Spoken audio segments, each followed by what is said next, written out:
Warahmatullahi wabarakatuh. Yang saya hormati Bunda Tika Febriani selaku dosen pengampu mata kuliah bimbingan dan konseling anak dan remaja. Di sini kami dari kelompok 8 yang terdiri dari saya Desna Rajalesi dan teman saya Yosinta Adelia akan mempresentasikan hasil makalah kami yang berjudul Bimbingan dan Konseling untuk Optimalisasi Perkembangan.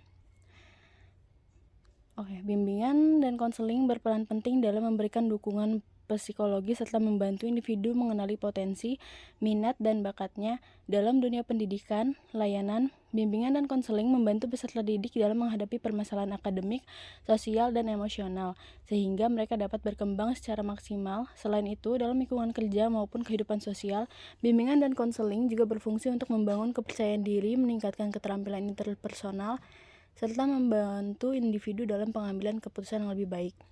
Peran bimbingan dan konseling dalam membantu individu mengatasi permasalahan perkembangan yang dihadapinya. Bimbingan dan konseling merupakan bagian penting dalam upaya membantu individu mencapai perkembangan yang optimal. Dalam kehidupan, setiap individu mengalami berbagai tantangan yang dapat menghambat pertumbuhan akademik, sosial, dan emosional. Melalui bimbingan dan konseling, individu diberikan dukungan serta arahan agar dapat menghadapi permasalahan dengan lebih baik. Pendekatan ini mampu membantu mereka dalam mengenali potensi diri, mengatasi hambatan, serta mencapai tujuan hidupnya. Oleh karena itu, bimbingan dan konseling menjadi elemen penting dalam perkembangan individu. Berikutnya ada bimbingan dan konseling memiliki peran penting dalam membantu individu mengatasi permasalahan perkembangan yang dihadapinya. Berikut beberapa peran utama bimbingan dan konseling dalam mendukung perkembangan individu.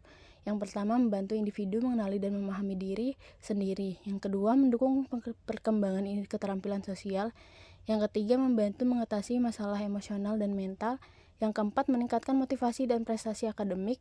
Yang kelima, membantu perencanaan karir dan pengembangan profesional.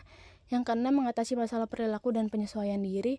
Yang ketujuh, memberikan dukungan dalam menghadapi krisis kehidupan. Dan yang kedelapan, mencegah dan menangani permasalahan psikologis sejak dini.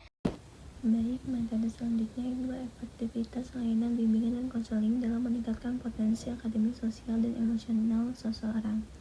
Layanan bimbingan dan konseling memiliki peran penting dalam membantu individu mengembangkan potensi secara optimal dalam berbagai aspek kehidupan seperti akademik, sosial, dan emosional. Individu sering menghadapi tantangan yang dapat menghambat perkembangannya.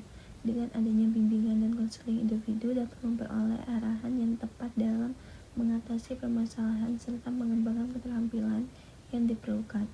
Oleh karena itu, efektivitas layanan bimbingan dan konseling menjadi faktor penting dalam pendukungan pertumbuhan pribadi seseorang.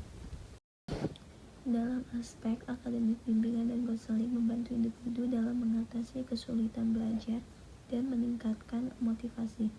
Banyak siswa mengalami kendala dan memahami materi pelajaran, pengelolaan waktu, atau menentukan strategi belajar yang efektif.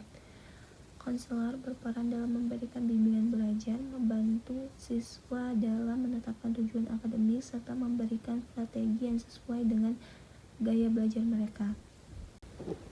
Baik, kesimpulannya adalah bimbingan dan konseling berperan penting dalam membantu individu menghadapi berbagai permasalahan perkembangan, baik dalam aspek akademik, sosial, maupun emosional. Dengan layanan yang tepat, individu dapat lebih percaya diri, memiliki keterampilan sosial yang baik, dan mampu mengelola emosinya secara efektif. Berbagai strategi dan pendekatan seperti konseling individu, kelompok, serta metode kognitif, behavioral, dan humanistik dapat digunakan sesuai dengan kebutuhan masing-masing individu. Baik, sekian dari kami. Wassalamualaikum warahmatullahi wabarakatuh.